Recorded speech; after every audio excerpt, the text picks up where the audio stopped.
Andhra Pradesh DSC అభ్యర్థులందరికీ నమస్కారం. నేను నానాజీ.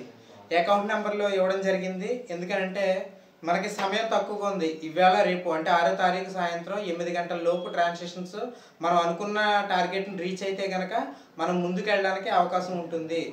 దయించి మీరందరూ అర్థం చేసుకొని స్పందించాలని కోరుకుంటున్నా. మీకు అకౌంట్ డీటెయిల్స్ అయితే ఇవ్వడం జరుగుతుంది. ఒకసారి జాగ్రత్తగా చూడండి.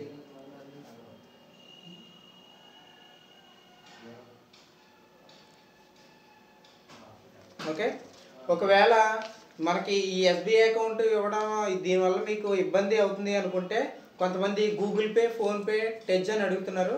దానికి సంబంధించి కూడా డీటెయిల్స్ ఇవ్వడం జరుగుతుంది. సార్ చూడండి.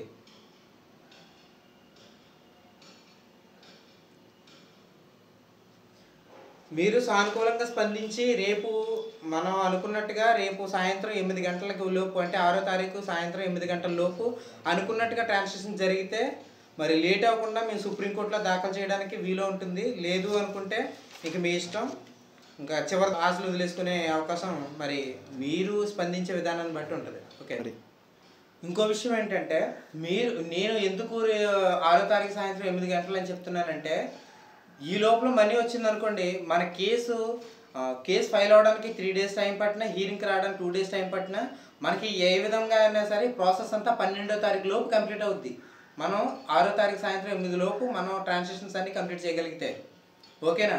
ఇది దాటితే తర్వాత ఏమవుతుంది అన్నది మనం గ్యారంటీగా చెప్పలేము. ఓకేనా. ఇంకో విషయం ఏంటంటే మీరు ట్రాన్సాక్షన్స్ ఆపేయడం ఇలాంటివి ఏం చేయొద్దు. టార్గెట్ రీచ్ అయిన వెంటనే మేమే చెప్తాం టార్గెట్ రీచ్ అయిపోయాం అని. ఎప్పటికప్పుడు స్క్రీన్ షాట్లు కొట్టి పెడతాం, అందులో సందేహమే లేదు. ఆనంద్ గారు మీకు అప్డేట్స్ ఇస్తారు అకౌంట్ తాలూకు డీటెయిల్స్ అన్నీ కూడా. ఓకేనా. మీరు ఈ విషయంలో ఏమీ అనుమానించాల్సిన అవసరం ఏమీ లేదు. ఓకే.